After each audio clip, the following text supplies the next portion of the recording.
Bienvenue dans cet épisode 4, quatrième partie de la série Self-Concept,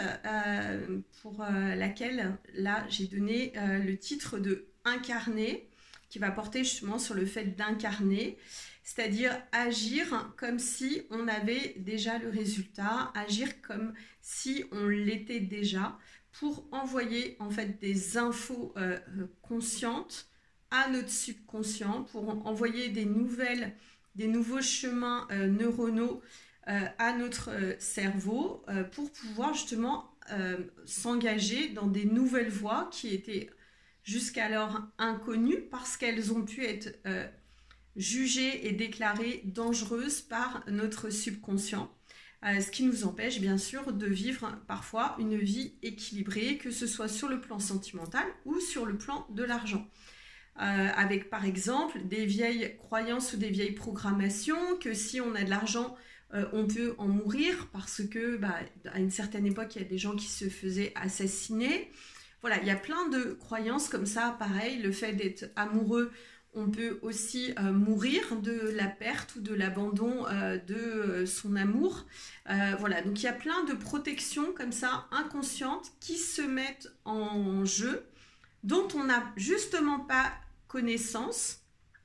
Et c'est ça en fait qui va se jouer, c'est d'aller les déloger pour pouvoir ensuite transformer ses pensées conscientes, ses croyances conscientes, ses affirmations conscientes, ses paroles conscientes et transformer sa réalité 3D. Donc l'idée c'est vraiment là de passer du concept à l'action, notamment par des micro-décisions, par des micro-actions qui vont être par petits bouts pour ne pas trop alerter et pour ne pas effrayer notre subconscient, d'habituer en fait à des nouvelles choses, c'est-à-dire de se mettre et de s'imaginer en situation de sécurité avec beaucoup d'argent, de s'imaginer en situation de sécurité en étant en relation stable, et de briser en fait cette dissonance identitaire entre l'ancien self-concept qu'on a de nous, qui peut être basé et qui est le plus souvent basé sur des croyances limitantes, ou même des choses totalement interdites, car jugées et considérées comme dangereuses par le subconscient, sur une nouvelle identité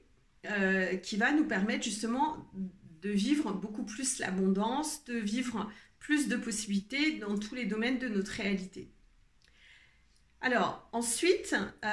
donc tout ça, ça va se faire par des petites actions, des petites modifications quotidiennes. Donc j'en ai déjà parlé dans un des précédents épisodes. Ça va être de faire déjà extrêmement attention à nos pensées, d'observer aussi chaque jour qu'est-ce qu'on a finalement, qu'est-ce qui s'est joué dans cette 3D, qu'est-ce qu'on a été amené à créer en regardant toujours le reflet du miroir et jamais en s'attaquant directement au miroir. Hein, c'est-à-dire de la même façon, vous allez prendre le message qu'il y a dans l'enveloppe que vous allez ouvrir, l'enveloppe qui vous a été délivrée par le facteur. Et même s'il s'agit d'une énorme mauvaise nouvelle ou d'une amende, vous n'allez pas jeter des cailloux sur le facteur. C'est exactement la même chose. On va s'intéresser intérieurement à ce que l'on peut transformer plutôt que de jeter la pierre et la responsabilité sur l'extérieur, même si concrètement des gens ou des personnes ou des situations ont eu nous ont causé beaucoup de mal. Et l'idée, c'est justement de reprendre la responsabilité de tout ce qui nous arrive, pas forcément sous l'angle de la culpabilité ou de la faute, mais de reprendre la responsabilité de ce qui nous était inconnu, de ce subconscient non maîtrisé, de ce self-concept subconscient qui agit en fait à travers nous, à nos dépens et à notre insu. Et ça va se faire que par des petites actions de reconnaissance, de perception, d'observation de ce qu'on a déjà créé, de se dire « Ah, mais j'ai plus envie de créer ça, et si je l'ai créé, peut-être que c'est par rapport à la peur, peut-être que c'est par rapport à des grosses insécurités. » Et on va réécrire en fait l'histoire, on va réécrire le passé, réécrire les choses en mode adulte responsable, adulte souverain, adulte libre,